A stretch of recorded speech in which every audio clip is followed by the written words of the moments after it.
What is going on, guys? It's your boy Dreamer from GotBetterBeats.com, and I declare this will be the last time I do this video. I've been interrupted by my dog. Everything, man. It's just everything. But one of the main things that I get asked a lot is how you level your beats. And I wanted to show you guys a little bit more of how I level my beats. What I'm going to do is I'm probably going to go through some of the key things that I do when I'm mixing my beats. And a lot of times I don't have a template set for, like every time I use a kick, I use this and I use that, because I've been mixing so long. Sometimes I just do what is needed. I think sometimes we kind of overwork ourselves when we think that everything needs to have an effect on it. And I'm starting to learn, and you never stop learning. So trust me, correct me if you see me doing something wrong, leave it in the comments down below. And if you have more questions, leave it down in the comments down below. And what I'm going to do is I'm going to let you guys hear what I have, and we'll go from there.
Okay, make sure you guys like and subscribe to these videos, and trust, I'm working on something for my diehard subscribers. I definitely appreciate you guys. Honestly, we haven't reached 1,000 subscribers yet, and I plan to, within this month.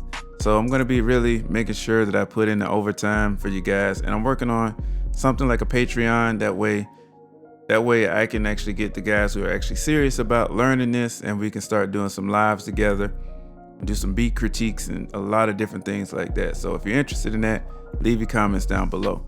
Okay, so the main thing is when I'm mixing my beats, the first thing that I'm doing is as you can see here, most of these tracks are gain stage down to -12. I have -10 here and -8.2. And what that is I'm giving myself some headroom on the track, because 0 is usually the clipping point. And I know you're saying, well, you can push past 0 if you want to. Yeah, you can. But honestly, when I'm mixing, I try to give myself enough room. That way, when I add on compressors, distortion, if I add it on a maximizer, that I'm actually able to hear how it sounds just with the plugin without clipping being involved. Every time I try to clip, I try to make sure that it's intentional. So make sure that you gain stage and give yourself some headroom first. And I showed you in another video, like if you need to add that volume, you can add something on your main channel, just some form of clean gain, just add it on your master channel. So make sure you check that out. I'll try to make sure I link that in the video so you guys can actually see how to do that process. Very simple. So what I do is I normally do my beat. I try not to mix while I'm making the beat, because sometimes it takes me out of my element. And let me change this to this. As you can see, to me, it's not a lot of plugins, but I'm not sure to you guys if this would be considered to be a lot of plugins or not. But okay, so this stuff with the halftime stuff, let me just this was pretty much so this is my melody right here. Most of my melody, I really didn't do a lot of corrective stuff other than EQ and a little bit of imaging. Like this pad, I kind of got it just filtered out real well.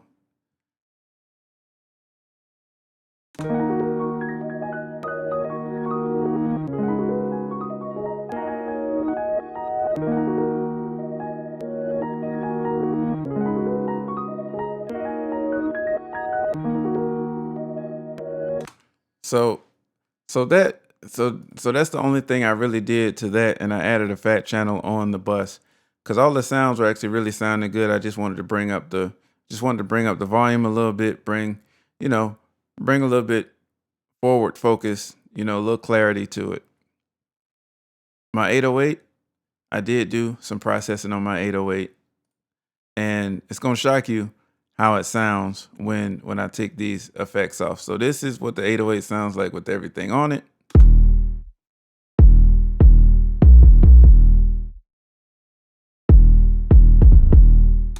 And this is what it sounds like with everything not on it.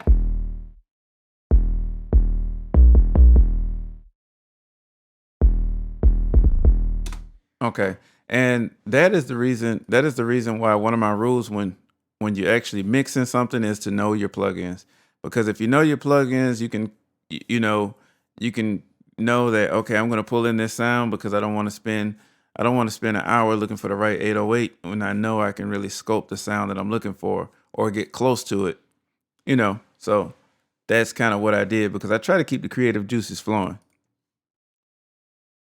And for the kick, I just have this Klinghelm compressor, just compressing a little bit, and I have it going into a clipper, and this initial clipper is free. So as you can see, I have it getting close to zero, but my clipping is done within the plugin, and that kind of helps me from not really getting you know too high on my master bus, and I just have to do so much, you know, in the end. I'd rather do it through the plugin.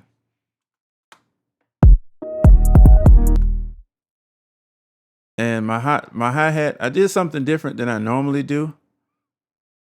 I went ahead and added on a EQ just to dip out the high mids a little bit and give myself just a little bit of a high-end boost. And I added on a de-esser to smooth it out.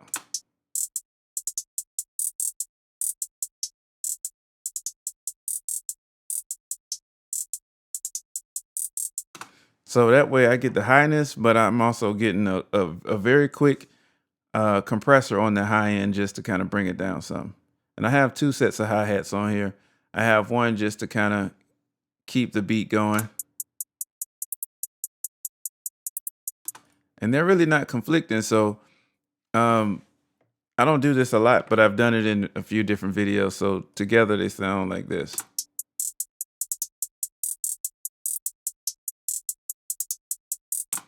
So it actually works.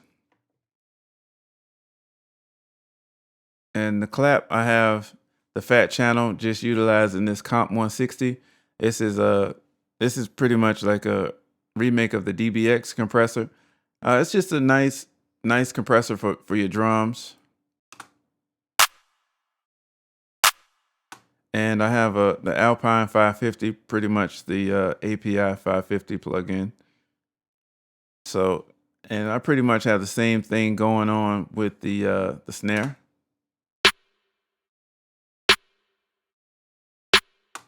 So, because I like my snares and claps kind of tight, and punchy, but I don't like them too loud. So I like them to cut through the mix, but I don't like them to be, over everything. And this is just a riser. I just added on a, a filter just to for my transition effects. So that actually sounds pretty dope. I'm gonna take that down just a little bit. And an analog delay for the cymbal.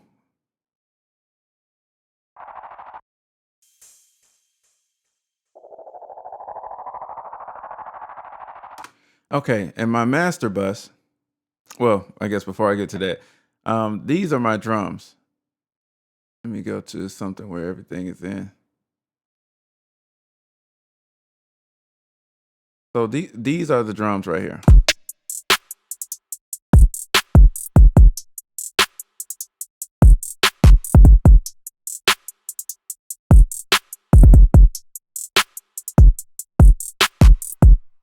Okay, and one thing I hear the clip distortion in there, and I'm going to show you where that mainly is coming from. Part of it is coming from the clipper, but the other part is coming from the London virtual tube collection. And I'm gonna show you the difference, because listen to the drum, and you'll be able to really get the grasp on what I'm saying. Okay, so you heard the drum, right? When I take this off, the kick drum is gonna sound different.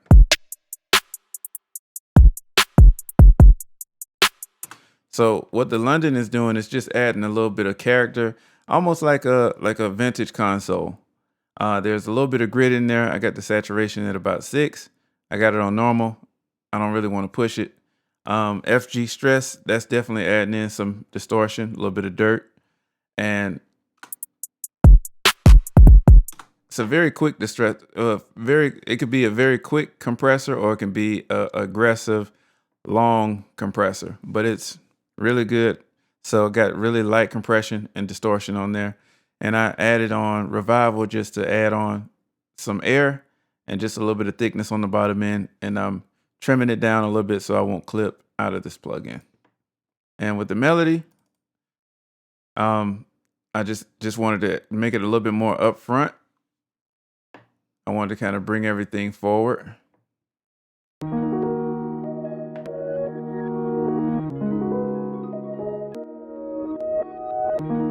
And as you can see, with the VT1, I'm really not even doing any compression. I'm just adding in some gain. I'm just adding in some gain, and the gain is actually pretty clean. So, and with the vintage EQ, I'm just kind of sculpting the sound just a little bit, taking some lows out and adding in some highs. And here we have the master effects. So I add on some tape saturation. I don't even know if you'll really be able to hear the difference. It's usually a very subtle difference unless you just take it overboard.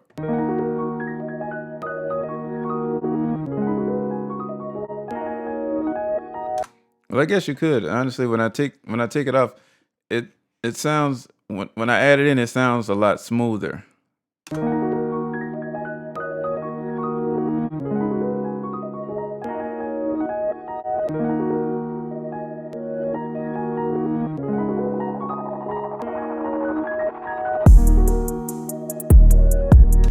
Okay. So with that, the next thing I have is I have the virtual mix rack, and I have an EQ going on, the API style. I'm adding in some top end at 12.5K, 1.5K. I'm removing at about 400 hertz, just negative 2 dB, and at 100 hertz, I'm adding in about 2 dB. I'm doing a little bit of compression, but I actually have the mix knob down to about 50%.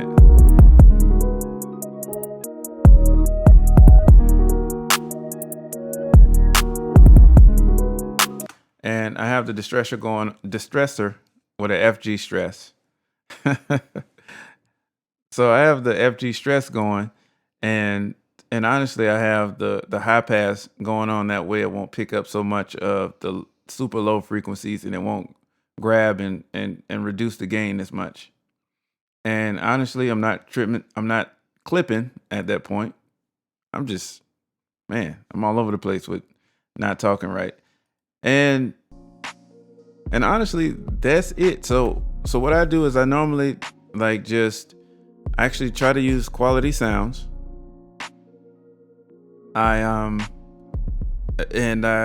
I've been working, doing music production so long, I kind of know my plugins.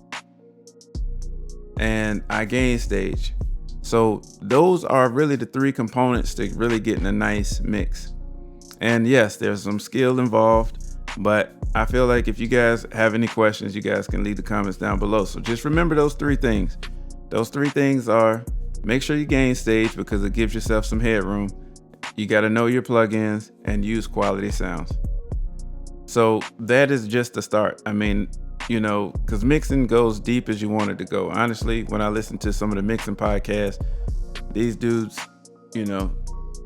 they go a whole lot deeper on different subjects of mixing that I've never even thought about. So just know I'll be doing some smaller videos on how to mix your drums, how to mix your snare, or how to add verb to your snare and clap and stuff like that.